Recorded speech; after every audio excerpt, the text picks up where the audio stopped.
നമസ്കാരം എല്ലാ മാന്യ സുഹൃത്തുക്കൾക്കും സിനിമ എന്ന യൂട്യൂബ് ചാനലിന്റെ ഏറ്റവും പുതിയ വീഡിയോയിലേക്ക് സ്വാഗതം. ഞാനിന്ന് നിങ്ങൾക്ക് മുമ്പിൽ വന്നിരിക്കുന്നത് നിങ്ങൾക്ക് എല്ലാവർക്കും അറിയാവുന്ന ഒരു വിഷയമാണ്. ഈ ജനുവരി 10-ാം തീയതി രജനികാന്ത് സൂപ്പർ സ്റ്റാർ രജനികാന്തിന്റെ പേട്ട എന്ന ചിത്രം റിലീസിനെത്തുകയാണ്. അതോടൊപ്പം തന്നെ തല അജിത്തിന്റെ വിശ്വാസം എന്ന ചിത്രവും റിലീസിനെത്തുന്നുണ്ട്.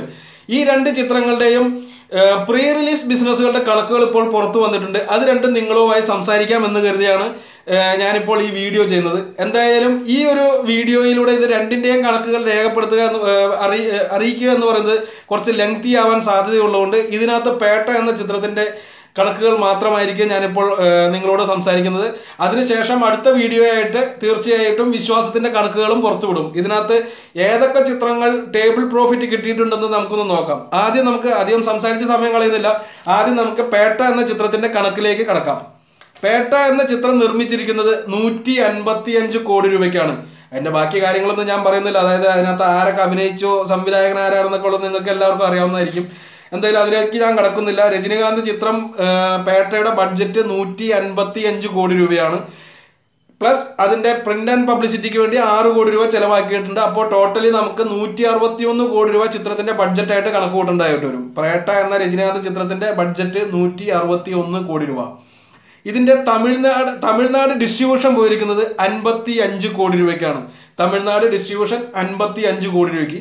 ഓവർസീസ് 40 കോടി രൂപയ്ക്ക് ഔട്ട്റേറ്റ് ആയിട്ട് പോയിരിക്കുകയാണ്. ഈ ഔട്ട്റേറ്റ് എന്ന് പറയുന്നതും ഡിസ്ട്രിബ്യൂഷൻ എന്ന് പറയുന്നത് തമ്മിൽ വ്യത്യാസമുണ്ട്. അതായത് ഡിസ്ട്രിബ്യൂഷൻ എന്ന് പറഞ്ഞാൽ തമിഴ്നാട് പോയിരിക്കുന്ന ഈ 55 കോടി രൂപയിൽ അവരെടുത്തിരിക്കുന്ന ഈ 55-ന് മുകളിലേക്ക് വരുന്ന എമൗണ്ടിന്റെ ഷെയർ കൃത്യമായിട്ട് പ്രൊഡ്യൂസർക്ക് പോയിരിക്കും. അതായത് അവർ എടുത്തിരിക്കുന്നത് ഒരു ഷെയർ അടിസ്ഥാനത്തിലാണ്. അതിനാണ് ഡിസ്ട്രിബ്യൂഷൻ എന്ന് പറയുന്നത്. എന്നാൽ ഔട്ട്റേറ്റ് എന്ന് പറഞ്ഞു കഴിഞ്ഞിട്ടുണ്ടെങ്കിൽ പടം വിൽക്കുകയാണ്.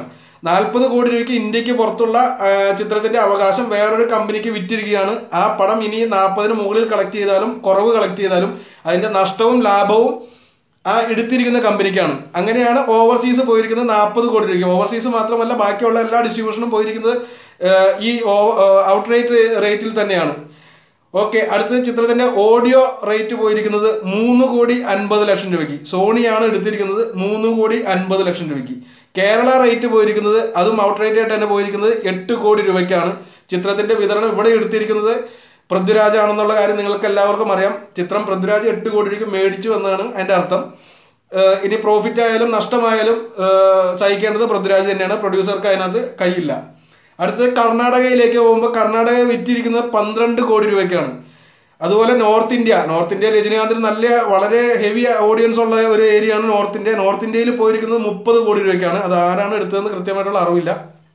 ഇനി ചിത്രത്തിന്റെ തെലുങ്കു ഡബ്ബിംഗ് വേർഷൻ വിറ്റുപോയിരിക്കുന്നത് 25 കോടി രൂപയ്ക്കാണ്. Telugu dubbing version വിറ്റുപോയിരിക്കുന്നത്.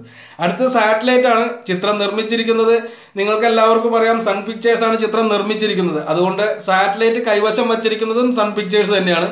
എന്നാലും അതിന്റെ മൂല്യം കണക്ക് കൂട്ടുകയാണെന്നുണ്ടെങ്കിൽ ഒരു രജനികാന്ത് ചിത്രത്തിന്റെ ശരാശരി സാറ്റലൈറ്റ് പോകുന്ന റേറ്റ് എന്ന് പറയുന്നത് 45 കോടി രൂപയാണ്.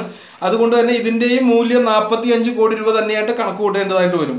അങ്ങനെ ടോട്ടൽ ബിസിനസ് നടത്തിയിരിക്കുന്നത് 218 കോടി 50,00,000 രൂപയ്ക്കാണ്. ഈ സാറ്റലൈറ്റ് റേറ്റ് 45 കൂടി കൂട്ടിയുള്ള കണക്കാണ് പറഞ്ഞത്. 218 കോടി 50,00,000 രൂപയ്ക്ക്. ചിത്രം നിർമ്മിച്ചിരിക്കുന്നത് 161 കോടി രൂപയ്ക്കും. മൊത്തം നോക്കുമ്പോൾ ചിത്രം റിലീസിങ്ങിന് മുമ്പേ പ്രോഫിറ്റായി വന്നിരിക്കുന്ന 57 കോടി രൂപ 50,00,000 രൂപയാണ്. 57 കോടി 50,00,000 രൂപ ചിത്രം ടേബിൾ പ്രോഫിറ്റ് എന്ന് പറയും. ടേബിൾ പ്രോഫിറ്റ് ആയിട്ട് വന്നിരിക്കുന്നത് 57 കോടി രൂപ 50,00,000 രൂപ. ഇനി ചിത്രം ലാഭമായാലും നഷ്ടമായാലും തിയേറ്ററിൽ വിജയിച്ചാലും ഇല്ലെങ്കിലും ചിത്രത്തിന് ഓൾറെഡി ഇത്രയും രൂപ പ്രോഫിറ്റ് കിട്ടിയിട്ടുണ്ട്. പക്ഷേ ചിത്രം നല്ല രീതിയിൽ തന്നെ പോകുമെന്നാണ് എനിക്ക് തോന്നുന്നത്. കാരണം ചിത്രത്തിന്റെ ട്രെയിലറുകൾ നിങ്ങൾ കണ്ടിട്ടുണ്ടാവാം.